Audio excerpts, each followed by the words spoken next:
Welcome to సరైన TV. ముందుగా headlines చూద్దాం.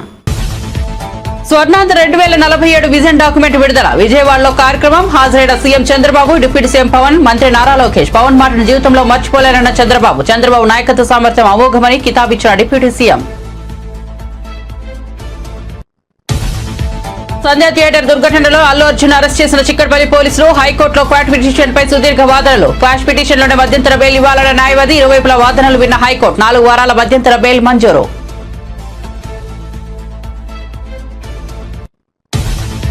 తెలంగాణ రాజకీయాల్లో ఆసక్తికర పరిణామం. కేటీఆర్ పై విచారణకు గవర్నర్ ఆమోదం. ఫార్ములా ఈ కార్ రేస్ నిర్వహణలో కేటీఆర్ పై అవినీతి ఆరోపణలు. మాజీ మంత్రిని విచారించేందుకు governor Jishnu Dev Varma green signal. దీంతో ఆయన విచారించేందుకు అవినీతి నిరోధక శాఖ సన్నద్దం. బంగాళాఖాతంలో ఎల్లుండి మరో అల్పపీడనం. దక్షిణ అండమాన సముద్రంగా మీదుగా నేటికి ఉపరితల ఆవర్తనం. ఇది మరింత బలపడే అల్పపీడనంగా మారనుందన్న ఏపీ ఎస్డీఎంఏ. ఈ నెల 16, 17 తేదీల్లో దక్షిణ కోస్తా రాయలసీమ జిల్లాల్లో వర్షాలు.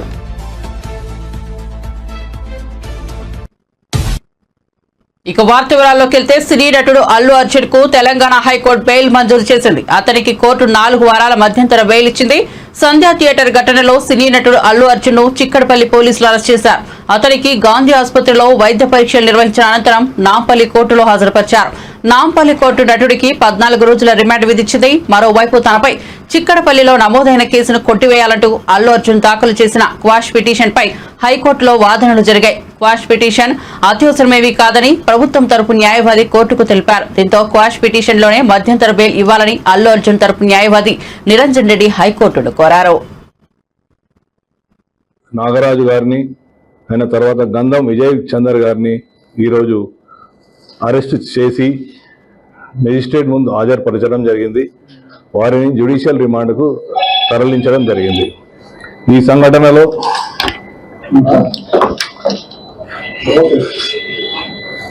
గాయపడ్డ, అంటే సఫోకేషన్ తోటి గాయపడ్డ శ్రీ తేజ అబ్బాయి ఇప్పుడు హాస్పిటల్లో, సూపర్ స్పెషాలిటీ హాస్పిటల్లో అతను చికిత్స పొందుతున్నాడు.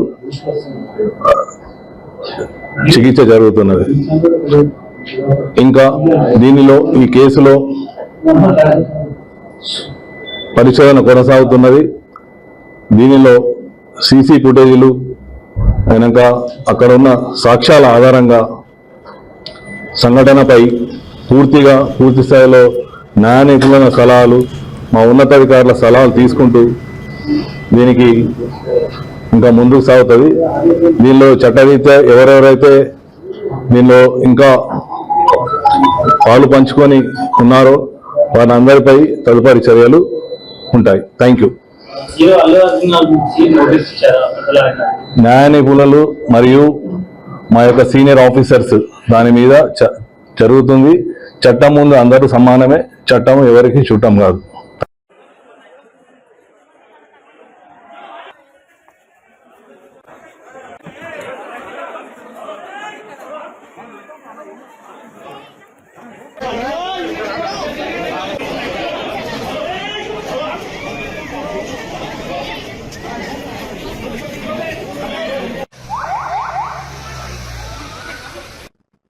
విజయవాడలో నిర్వహించిన స్వర్ణాంధ్ర 2047 విజన్ డాక్యుమెంట్ ఆవిష్కరణ కార్యక్రమంలో ముఖ్యమంత్రి చంద్రబాబు పాల్గొన్నారు. విజన్ డాక్యుమెంట్ ఆవిష్కరించిన అనంతరం ప్రసంగించారు. ఇవాళ అందరినీ చూస్తుంటే ఒక కొత్త చరిత్రకు శ్రీకారం చుట్టడానికి ఇక్కడ సమావేశమయ్యాం అనిపిస్తోందన్నారు. రాష్ట్ర దశ దిశను మార్చే స్వర్ణాంధ్ర విజన్ 2047ను ఆవిష్కరించామని వెల్లడించారు. సహచర మంత్రివర్గ సభ్యులు, గౌరవ ఎన్నికల్లో భాగస్వామునయ్యాను. అనేక ఎన్నికల్లో మేము పోటీ చేశాం. కానీ మొట్టమొదటిసారిగా ఒకసారి చూస్తే 2024లో 93% సక్సెస్ రేట్తో 57% ఓట్లు పడిన ఏకైక ఎన్నిక నా జీవితంలో 2024 అని చెప్పి మరొకసారి మీ అందరికీ విజ్ఞప్తి చేస్తున్నా. ప్రజల్లో ఆ రోజుండే వాస్తవ పరిస్థితిని ముందుగానే అవగాహన చేసుకున్న పవన్ కళ్యాణ్ గారు ఒకే మాట అన్నారు, నేను ఎప్పుడు కూడా మర్చిపోలేను. ఎట్టి పరిస్థితుల్లో అపోజిషన్ ఓటు డివైడ్ కావడానికి వీలు లేదు. కలిసి ఉంటే బలం ఉంటుంది. కలిసి పనిచేస్తామని ఘంటాపదంగా చెప్పి ముందుకు నడిపించిన వ్యక్తి పవన్ కళ్యాణ్ గారని చెప్పి కూడా నేను మీకు తెలియజేస్తున్నా. 2014లో చూశాను, 2024లో చూశాను. 2 సార్లు కూడా నాకేమొస్తుందని కాకుండా రాష్ట్రానికి ఏ మేలు జరుగుతుందని ఆలోచించి పూర్తిగా సహకరించారు. అలాంటి ఒక మంచి మిత్రుడు ఉండడం చాలా సంతోషదాయకం అని చెప్పి కూడా నేను మీకు తెలియజేస్తున్నాను. మొన్న ఎన్నికల్లో మీరు ఒకసారి చూస్తే ఒక పక్క జనసేన అధినేత పవన్ కళ్యాణ్ గారు, ఇంకో పక్క నరేంద్ర మోడీ గారు ప్రధానమంత్రిగా బీజేపీ పార్టీ ముగ్గురం కలిసి పోటీ చేశాం. ఈ రాష్ట్ర అభివృద్ధి కోసం తప్ప ఇంకొక ఆలోచన లేదని చెప్పి కూడా నేను మీకు తెలియజేస్తున్నాను. ఆ రోజు రాష్ట్రంలో చాలా అనుభవంతో ఉండే నాకే అర్థం కాని పరిస్థితి. ఎంత విధ్వంసం జరిగిందో ఆ రోజు ఊహించాం, కానీ ఈరోజు పనిచేస్తా ఉంటే మా ఊహల కంటే ఎక్కువగా విధ్వంసం జరిగింది. 6 నెలల సమయంలో ఇప్పటికి మీరు ఒకసారి చూస్తే అన్ని డిపార్ట్మెంట్ని సమీక్షలు చేసుకున్నాం. గాడి తప్పిన పరిపాలన ఘాట్లో పెట్టాం. ఎక్కడికక్కడ సమస్యలన్నీ పరిష్కారం చేసి 1-2 కాదు, అనేక చిక్కుముడులేసే పరిస్థితికి వచ్చారు. రాష్ట్రాన్ని పూర్తిగా విధ్వంసం పాలు చేసే పరిస్థితికి వచ్చారు. ఒక్కోసారి మాకే అర్థంగా, నాకు అనుభవం ఉందిగా, 4వసారి ముఖ్యమంత్రిని. ఎప్పుడు కూడా ఇన్ని ఇబ్బందులు నేను ఎప్పుడు ఎదుర్కోలేదు. అన్ని ఇబ్బందులు సృష్టించారు. అన్ని ఇబ్బందుల్ని ఎదుర్కొని నిన్న మీరు చూస్తే మొన్న కలెక్టర్స్ కాన్ఫరెన్స్ పెట్టుకున్నాం. 6 నెలలైన వెంటనే మళ్ళీ విజన్ 2047 డాక్యుమెంట్ తీసుకొచ్చి విజయవాడలో స్వర్ణాంధ్ర విజన్ 2047 డాక్యుమెంట్ ఆవిష్కరణ కార్యక్రమంలో రాష్ట్ర ఉప ముఖ్యమంత్రి పవన్ కళ్యాణ్ కూడా పాల్గొన్నారు. విజన్ డాక్యుమెంట్ పై సంతకం చేసిన అనంతరం పవన్ ప్రసంగించారు. రాష్ట్రాన్ని ముందుకు నడిపించే ఈ స్వర్ణాంధ్ర విజన్ 2047 డాక్యుమెంట్ విడుదల కార్యక్రమంలో భాగస్వామ్యం కావడం తనకెంతో ఆనందం కలిగిస్తోందని పవన్ పేర్కొన్నారు. యువకుడిగా ఉన్నప్పుడు ఎంతో సాధించాలని ఉండేదని, చాలా నేర్చుకోవాలనిపించేదని తెలిపారు. ఒక 10-20 ఏళ్ల తర్వాత నువ్వు ఎలా ఉండాలనేది ముందుగా రాసి పెట్టుకోవాలని ఓ పుస్తకంలో చూశానని పవన్ వెల్లడించారు. ఒక పెద్ద నటుని అవ్వాలనో, బిజినెస్ మ్యాన్ అవ్వాలనో, డాక్టర్ అవ్వాలనో రాసుకున్నప్పుడు చాలా హాస్యాస్పదంగా అనిపిస్తుంది, కానీ అది ఒక దిక్సూచి అని పేర్కొన్నారు. అంటే విభజించబడ్డ ఆంధ్రప్రదేశ్ అన్యాయం కాకూడదు, ఆయన అనుభవం కావాలి, ఆయన నాయకత్వం మనకి చాలా అవసరం. అందుకే నేను చేసింది ఈరోజు 2024లో కూడా మేమందరం వెన్నంటే ఉండి ప్రధానమంత్రి నరేంద్ర మోదీ గారి నాయకత్వంలో ఎన్డీఏ కూటమిలో చేరి ఈ రోజున 151 ఎమ్మెల్యే సీట్లుగా 164 అసెంబ్లీ సీట్లు కానీ 21 పార్లమెంట్లు కానీ సాధించామంటే కలిసి కట్టుగా ఉంటే ఎలాంటిది ప్రజలకు నిలబడగలవని చిన్నప్పుడు పాఠంలో చదువుకున్నాం. United we stand, divided we fall. కలిసి ఉంటే ఎంత బలం ఉంటుంది, విడిపోతే ఎంత బలహీనపడతాం అనేది ఈ రోజున ఈ విజన్ డాక్యుమెంట్ చేస్తున్నప్పుడు నాకు నిజంగా చాలా మనసు తృప్తిగా ఉంది. ఇన్ని కోట్ల మంది ప్రజలకి బలోపేతం ఇవ్వడానికి, బలం ఇవ్వడానికి, ఆర్థిక వ్యవస్థని బలోపేతం చేయడానికి ఇది దోహదపడినందుకు మనస్ఫూర్తిగా నాకు చాలా ఆనందంగా ఉంది. వ్యక్తి వ్యవస్థను నిర్మిస్తాడు, తర్వాత వ్యవస్థ వ్యక్తులు నిర్మిస్తుంది.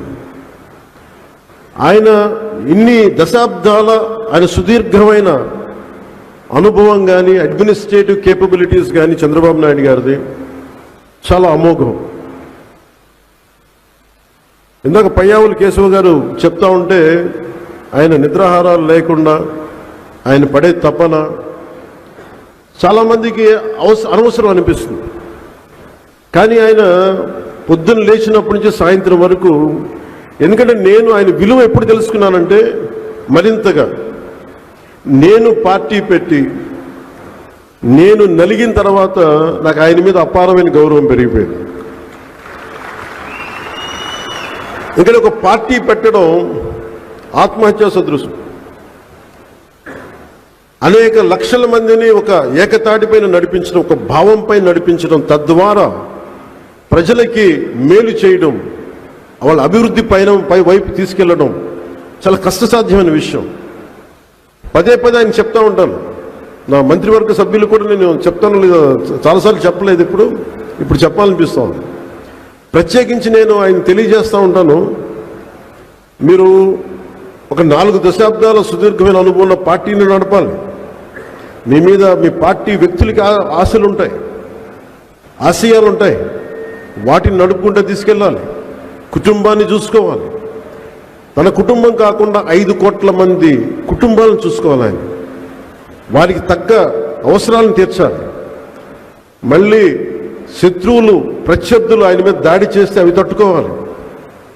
ఆయన అన్ని రకాలుగా ఇబ్బంది పెడతారు. ఇవన్నీ తట్టుకుంటా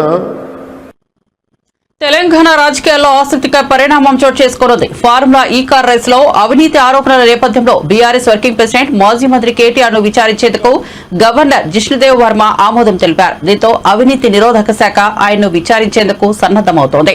బీఆర్ఎస్ ప్రభుత్వ హయాంలో హైదరాబాద్ వేదికగా గతేడాది ఫిబ్రవరిలో ఫార్ములా ఈ కార్ రేస్ జరిగిన విషయం తెలిసిందే. అయితే ఈ ఫార్ములా ఈ కార్ రేస్ నిధుల కేటాయింపులలో భారీ అవినీతి జరిగినట్లు రాష్ట్ర పురపాలక పట్టణాభివృద్ధి శాఖ సంస్థ ఏసీబీకి ఫిర్యాదు చేసింది. మాజీ మంత్రి అవంతి శ్రీనివాస్ గురువారం వైసీపీకి రాజీనామా చేసిన విషయం తెలిసిందే. రాజీనామా చేసిన సందర్భంగా ఆయన మీడియాతో మాట్లాడారు. ఈ క్రమంలో మాజీ సీఎం వైసీపీ అధినేత జగన్ పై తీవ్ర విమర్శలు గుప్పించారు. కూటమి ప్రభుత్వానికి ఏడాది సమయం కూడా ఇవ్వకుండా విమర్శలు గుప్పిస్తున్నారని ఆయన మండిపడ్డారు. 6 నెలలకే ధర్నాలు చేద్దామని అంటున్నారని దుర్బెట్టారు. ఈ నేపథ్యంలో అవంతి శ్రీనివాస్ పై టీడీపీ నేత బుద్దా వెంకన్న విమర్శలు గుప్పించారు.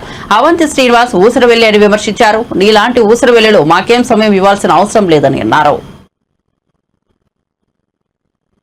సూపర్ 6 అని ప్రజలకు ఒక క్రికెట్ 6 ఇచ్చిన కూటమి ప్రభుత్వానికి ప్రజలు రానున్న రోజుల్లో సరైన రీతిలో బుద్ధి చెప్తారని మాజీ మంత్రి వెల్లంపల్లి శ్రీనివాస్ హెచ్చరించారు. విజయవాడలో వైసీపీ నేతల అరెస్టును ఆయన తీవ్రంగా ఖండించారు. ఈ సందర్భంగా మాట్లాడుతూ రైతులకు 20,000 ఇస్తామని అధికారంలోకి వచ్చిన ప్రభుత్వం ఇప్పుడు ఆ మాట తప్పిందని ఆరోపించారు. రైతుల కోసం చేపట్టిన కార్యక్రమాన్ని అక్రమంగా అడ్డుకోవడం సబబు కాదన్నారు. ప్రజాస్వామ్యంలో శాంతియుతంగా కలెక్టర్కు వినతిపత్రం అందజేయడం తప్ప అని వెల్లంపల్లి శ్రీనివాస్ ప్రశ్నించారు. సినీ నటుడు అల్లు అర్జున్ అరెస్టు వ్యవహారంపై వైసీపీ లీడర్ లక్ష్మీ పార్వతి స్పందించారు. అల్లు అర్జున్ అరెస్టును ఖండించిన లక్ష్మీ పార్వతి తెలియక చేసిన తప్పులకు అరెస్ట్ చేయడం బాధాకరమని అన్నారు. ఈ క్రమంలోనే లక్ష్మీ పార్వతి సంచలన వ్యాఖ్యలు చేశారు. అల్లు అర్జున్ అరెస్టు వెనుక ఏపీ సీఎం చంద్రబాబు నాయుడు హస్తం ఉందనేలా లక్ష్మీ పార్వతి సంచలన ఆరోపణలు చేశారు. ప్రతి చోట ఆయన హస్తం ఉంటుందన్న లక్ష్మీ పార్వతి తెలంగాణలో అధికారంలో ఉన్నది కూడా చంద్రబాబు శిష్యుడే కదా అంటూ చెప్పుకొచ్చారు. 2 తెలుగు రాష్ట్రాలలో రాక్షస పాలన సాగుతోందని, ప్రతి దానికి అంతం అనేది ఉంటుందంటూ లక్ష్మీ పార్వతి హాట్ కామెంట్స్ చేశారు. 75 కిలోల బస్తాకి అతని ప్రభుత్వంలో రైతులు అల్లాడిపోతానే ఉన్నారు. అంటే రైతుని ఎంత కళ్ళల్లో పెట్టుకొని ఏ ఒక్క రైతు అయినా సరే జగన్మోహన్ రెడ్డి గారు 7,906.1 ఇచ్చిన హామీలు నెరవేర్చలేదని చెప్పి రోడ్డు మీదకి వచ్చి ప్రజలకు అండగా నిలబడతా ఉంది కనుక వీటిని ఏ విధంగా డైవర్షన్ చేద్దామని చెప్పి రాత్రి మొత్తం విలేకరులందరినీ కూడా పిలుచుకొని ఆయన ఏదో సమావేశం పెట్టుకుంటున్నారట. అంత డైవర్షన్ పాలిటిక్స్. సరే, ఇంకొక వైపు చూస్తే అక్కడ ఆయన అరెస్ట్ చేశారని తెలిసింది మన అల్లు అర్జున్ గారిని. పాపం నిజంగా నాకు బాధ వేస్తుంది. ఎందుకంటే ఎన్ని కుట్ర రాజకీయాలండి, ప్రతి చోట ఈయన చేతులు ఉంటాయి, అందులో సందేహం ఏమీ లేదు. ఇక్కడ 29 మంది మన గోదావరి పుష్కరాల్లో చనిపోతే మరి ఇతను ఎన్నిసార్లు అరెస్ట్ చేసి జైల్లో పెట్టాలండి? చంద్రబాబు గారిని ఎన్నిసార్లు చేయాలా? అదేవిధంగా కందుకూరులో దాదాపుగా 9 మందిని చంపేశాడు. ఈయన మీటింగ్ ఇరుకు సందులో మీటింగ్ పెట్టి, ఇరుకు సందు అందులో పాపం తొక్కిసలాట జరిగినట్టు తన కోసం జనం విపరీతంగా వచ్చినట్టు చేయటం కోసం, మీడియా కోసం అక్కడ అట్లాగే చేసి 9 మందిని చంపాడు. చీరల పంపిణీలో 3 ఆడవాళ్ళు ప్రాణాలు కోల్పోయారే. ఈయన ఎన్నిసార్లు జైల్లో పెట్టాలో చెప్పండి? అభిమానంతో వాళ్ళు విరగబడి ఆ రోజు అది అబ్బాయి అన్న కావాలని చేస్తారా? తన సినిమా చూసుకోవాలని ఎలా ఉందో ప్రజాస్పందన తెలుసుకోవడానికి ఆయన వెళ్ళాడు. అది గవర్నమెంట్ తప్పు. ఆయన వస్తున్నప్పుడు లేకపోతే సినిమా హాలు వాళ్ళు సరైనటువంటి భద్రతా ఏర్పాట్లు చేసుకోవాలి. పోలీసులను పిలిచి పూర్తి కట్టుదిట్టం చేసి ప్రజలకు థ్రెడ్ కట్టి దూరంగా పెడితే అయిపోయేది. వాళ్ళు అవేమీ చేయలేదు కదా, అది తప్పు. అల్లు అర్జున్ ఎలా అవుతుందండి? మరి ఇంతమందిని చంపినటువంటి చంద్రబాబు నాయుడు ఏమో శుభ్రంగా ఉన్నాడు. తెలియక జరిగిన దాని మీదేమో ఆ అబ్బాయిని అరెస్ట్ చేస్తారా? ఎంత దుర్మార్గం! ఇట్లాగే ఉంటాయి. చంద్రబాబు అక్కడ ఆయన శిష్యుడు ఇద్దరే కదా, మరి ఇద్దరు రెండు రాక్షస పాలన చేస్తూ ఉన్నారు, ఆ రాష్ట్రంలో ఈ రాష్ట్రంలో కూడా. అందువల్ల ఏదైనా దేనికైనా ఒక అంతిమం అనేది ఒకటి ఉంటుంది. తప్పనిసరిగా రైతులకు అన్యాయం చేస్తున్నటువంటి ఈ ప్రభుత్వం తొందరలోనే దాని మూల్యం కూడా చెల్లించుకుంటుంది. రైతులందరూ రోడ్డు మీదకి వచ్చే పరిస్థితి కూడా వచ్చింది. ఈరోజు ప్రతి చోట సక్సెస్. మా మీటింగ్లు ఎక్కడ వెళ్ళినా రైతులు వచ్చి స్వచ్ఛందంగా రైతులు జాయిన్ అయ్యారు. కానీ ఆ వార్తలు రానియకుండా చెయ్యొచ్చు. అతను ఏం చేసినా సరే ప్రజాస్పందనని ఎవరు ఆపలేరు. కొద్ది కాలం మాత్రమే అధికారం మిమ్మల్ని అడ్డుకోగలుగుతుంది, మీ అహంకారాన్ని నిలబెడుతుంది. తెలంగాణ ఆడబిడ్డల ఆత్మగౌరవమైన బతుకమ్మను అవమానిస్తూ కించపరుస్తూ మాట్లాడిన మంత్రులు, కాంగ్రెస్ నాయకులకు ఏం శిక్ష వేస్తారో ముఖ్యమంత్రి రేవంత్ రెడ్డి చెప్పాలని BRS MLC Kalvakuntla Kavitha demand చేశారు. ఉమ్మడి ఆంధ్రప్రదేశ్ లో సమైక్యాంధ్రను కోరుకున్న కాంగ్రెస్ నాయకులు ఎత్తుకున్న వాదనలను ఇప్పుడు తెలంగాణ కాంగ్రెస్ నాయకులు కొనసాగిస్తున్నారని విమర్శించారు. వాళ్ళు కాంగ్రెస్ వాదులు, తెలంగాణ వాదులు కాదు. వాళ్లకు ఎప్పుడు కాంగ్రెస్ ప్రయోజనాలే ముఖ్యం తప్ప తెలంగాణ ప్రయోజనాలు ముఖ్యం కాదని స్పష్టం చేశారు. ప్రెస్ క్లబ్ లో ఉదయం 11 గంటలకు ఒక రౌండ్ టేబుల్ సమావేశాన్ని ఏర్పాటు చేయడం జరిగింది. మరి ప్రధానంగా ఈ రౌండ్ టేబుల్లో చర్చించాల్సినటువంటి అంశాలు ఏందన్నది ప్రజలతో కూడా పంచుకొని రేపు వస్తున్నటువంటి అనేక మంది మేధావులు, ఇతర మిత్రులకు కూడా స్వాగతాన్ని తెలియజేస్తా ఉన్నాము. ఇవాళ మీరు గమనించినట్టయితే ఉమ్మడి ఆంధ్రప్రదేశ్లో ఉన్నప్పుడు మన తెలంగాణ అస్తిత్వం మీద రకరకాలుగా దాడి జరిగేది. అది మన భాషను అవహేళన చేయడం కావచ్చు, మన యాసను అవహేళన చేయడం కావచ్చు, మన దగ్గర కవులు కళాకారులు లేదనడం కావచ్చు, లేకపోతే మన పాటలు కాకుండా మన పాటలను మరిపించేటటువంటి ఇంకొక పాటలను ప్రభుత్వ వేదికల మీద పాడించడం కావచ్చు, మనకు మన పండగలను అవహేళన చేయడం కావచ్చు, మన పండగలకు ప్రాధాన్యత ఇవ్వకపోవడం కావచ్చు, మన దగ్గర ఉండేటటువంటి గంగా జమున తహజీబ్ని అవమానించే విధంగా మాట్లాడడం కావచ్చు. ఇవన్నీ కూడా మనం ఉమ్మడి ఆంధ్రప్రదేశ్లో భరించినాం, వాటిని ఫేస్ చేసినాం, వాటిని దాటుకొని ఉద్యమం చేసి ఇవాళ ప్రత్యేక తెలంగాణ రాష్ట్రాన్ని సాధించుకోవడం జరిగింది. ప్రత్యేక తెలంగాణ రాష్ట్రం సాధించుకున్న తర్వాత కేసీఆర్ గారు పెద్దలు ముఖ్యమంత్రి అయిన తర్వాత మరి చిన్నది పెద్దది అని చూడకుండా అది పాలపిట్ట అయినా, తంగేడు పువ్వు అయినా, జమ్మి చెట్టు అయినా, కృష్ణ జింక అయినా అన్నీ కూడా అధికారిక చిహ్నాలుగా ప్రకటించుకుంటూ, అట్లానే బతుకమ్మ పండుగ అయినా, బోనాల పండుగ అయినా వాటిని రాష్ట్ర పండుగలుగా ఆనాడే కేసీఆర్ గారు గుర్తించడం జరిగింది. అట్లానే తెలంగాణ సమాజానికి వందల సంవత్సరాలుగా అలవాటు ఉన్నటువంటి మత సామరస్యాన్ని కాపాడడానికి కూడా ఒక పక్క క్రిస్మస్ని ప్రభుత్వ పరంగా చేస్తూ, ఇంకొక పక్క రమదాన్ని చేస్తూ, ఇంకొక పక్క బతుకమ్మ బోనాలు చేస్తూ మరి అన్ని విధాలుగా కూడా మన గంగా జమున సంస్కృతిని కాపాడుతూ రావడం జరిగింది. మరి ఇవాళ 10 ఏళ్ళు బీఆర్ఎస్ పాలన తర్వాత ఒక రికార్డ్ లాగా ఒక చిన్న మత కల్లోలం కూడా లేకుండా మనం సాధించుకోవడం జరిగింది. ఇవాళ కాంగ్రెస్ ప్రభుత్వం వచ్చింది. వచ్చినప్పటి నుంచి ఏం జరుగుతుంది? వచ్చినప్పటి నుంచి రేవంత్ రెడ్డి గారు ముఖ్యమంత్రి గారు ఏం మాట్లాడుతూ ఉన్నారంటే ఫస్ట్ తను మొదలు పెట్టడమే రాష్ట్ర అధికారిక చిహ్నం మారుస్తాను, ఆ చిహ్నంలోంచి చార్మినార్ తీసేస్తాను, ఆ చిహ్నంలోంచి కాకతీయ తోరణం తీసేస్తాను అనేటటువంటి అంశాలు మాట్లాడడం జరిగింది. మళ్ళీ ఏమైందో ఎవరు బుద్ధి చెప్పిండ్రో పెద్దగా దాని జోలికి పోకుండా అది విరమించుకున్నట్టుగా అనిపించింది.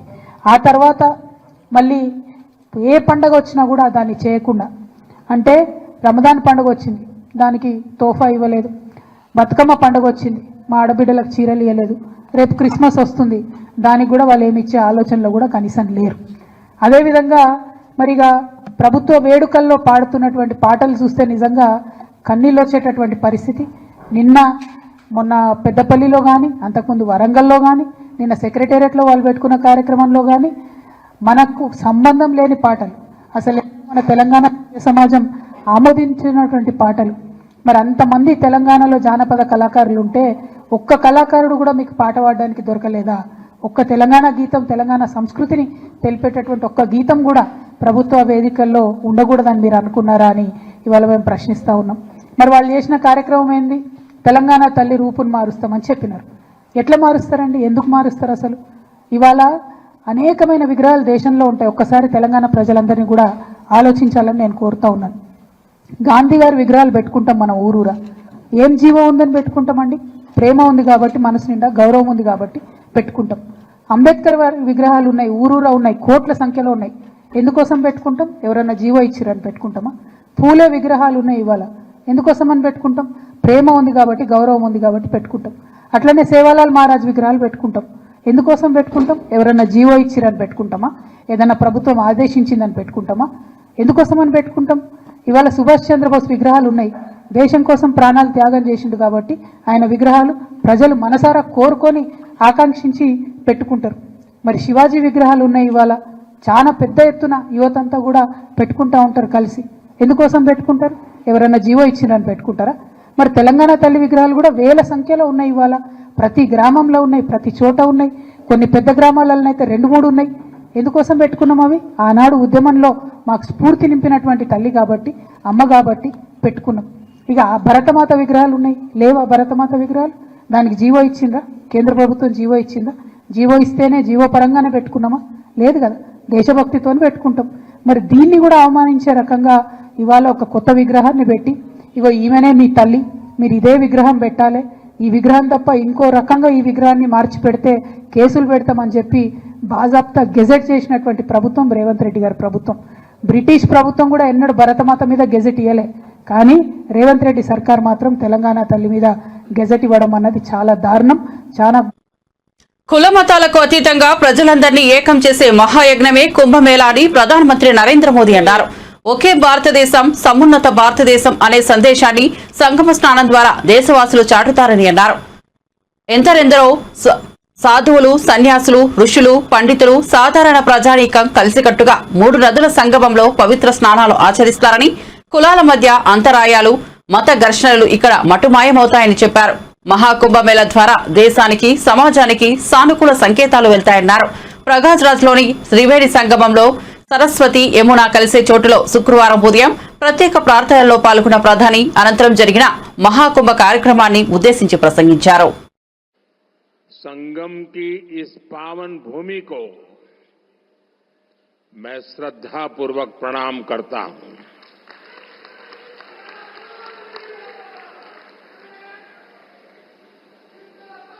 महाकुंभ में पधार रहे सभी साधु संतों को भी नमन करता हूं। महाकुंभ को सफल बनाने के लिए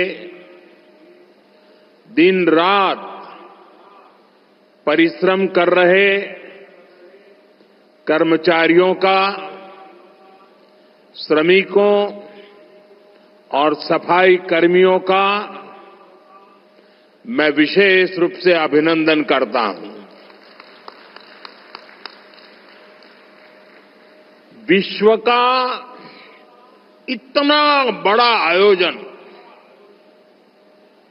हर रोज लाखों श्रद्धालुओं के स्वागत और सेवा की तैयारी,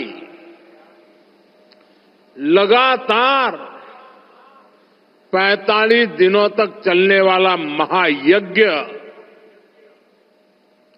एक नया नगर बसाने का महाअभियान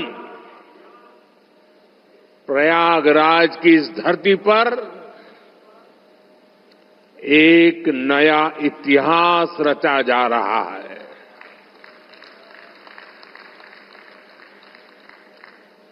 अगले साल महाकुंभ का आयोजन देश की सांस्कृतिक आध्यात्मिक पहचान को नए शिखर पर स्थापित करेगा। और मैं तो बड़े विश्वास के साथ कहता हूं, बड़ी श्रद्धा के साथ कहता हूं, अगर मुझे इस महाकुंभ का वर्णन एक वाक्य में करना हो तो मैं कहूंगा, ये एकता का ऐसा महायज्ञ होगा जिसकी चर्चा पूरी दुनिया में होगी।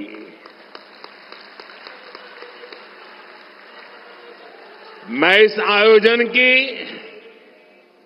भव्य और दिव्य सफलता की आप सभी को शुभकामनाएं देता हूं। साथियों, हमारा भारत पवित्र स्थलों और तीर्थों का देश है। ये गंगा, यमुना, सरस्वती, कावेरी, नर्मदा जैसी अनगिनत पवित्र नदियों का देश है। इन नदियों के प्रवाह की जो पवित्रता है,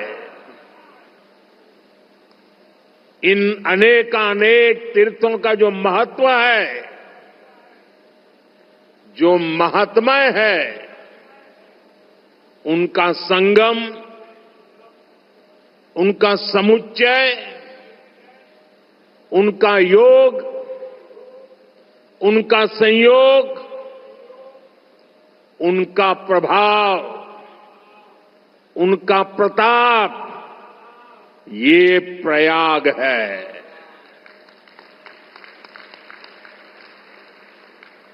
ये केवल 3 पवित्र नदियों का ही संगम नहीं है। प्रयाग के बारे में कहा गया है, माघ मकरगत रबी जब होई। బంగాళాఖాతంలో కొన్ని రోజుల కిందట ఏర్పడిన తీవ్ర అల్పపీడనం క్రమంగా బలహీనపడింది. ఇదిలా ఉంటే బంగాళాఖాతంలో డిసెంబర్ 15 మరో అల్పపీడనం ఏర్పడనుందని ఏపీ విపత్తుల నిర్వహణ సంస్థ వెల్లడించింది. దక్షిణ అండమాన్ సముద్రం మీదుగా రేపటికి ఉపరితల ఆవర్తనం విస్తరించే అవకాశం ఉందని, ఇది ఎల్లుండికి అల్పపీడనంగా బలపడనుందని వివరించింది. ఇది అల్పపీడనంగా మారాక తదుపరి 48 గంటల్లో పశ్చిమ వాయువు దిశగా పయనిస్తూ తమిళనాడు తీరానికి చేరువుగా వస్తుందని తెలిపింది. అల్పపీడనం ప్రభావంతో ఈ నెల 16న నెల్లూరు, ప్రకాశం, రాయలసీమ జిల్లాల్లో కొన్ని చోట్ల మోస్తరు నుంచి భారీ వర్షాలు కురిసే అవకాశం ఉందని వెల్లడించింది. ఈ నెల 17న కోస్తా, రాయలసీమలో చాలా చోట్ల మోస్తరు వర్షాలు కురుస్తాయని, అక్కడక్కడ భారీ వర్షాలు కురిసే అవకాశం ఉందని పేర్కొంది.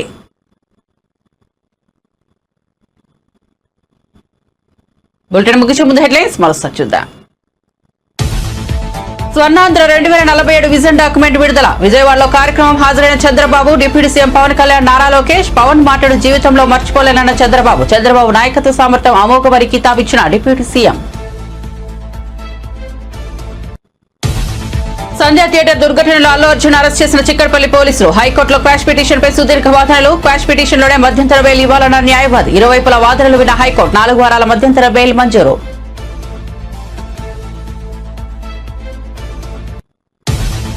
తెలంగాణ రాజకీయాల ఆసక్తికర పరిణామం. కేటీఆర్ పై విచారణకు గవర్నర్ ఆమోదం. ఫార్ములా ఈ-కార్ రైస్ నిర్వహణలో కేటీఆర్ పై అవినీతి ఆరోపణలు. మాజీ మంత్రిని విచారించేందుకు governor Jishnu Dev Varma green signal. దీంతో ఆయనను విచారించేందుకు అవినీతి నిరోధక శాఖ సన్నద్దం. బంగాళాఖాతంలో ఎల్లుండి మరో అల్పపీడనం. దక్షిణ అండమాన్ సముద్రంగా మీదుగా రేపటికి ఉపరితల ఆవర్తనం. ఇది మరింత బలపడే అల్పపీడనంగా మారనుందన్న ఈ నెల 16, 17 తేదీలో దక్షిణ కోస్తా, రాయలసీమ జిల్లాల్లో వర్షాలు. మరిన్ని అప్డేట్స్ కోసం చూస్తూనే ఉండండి శరణ్య టీవీ.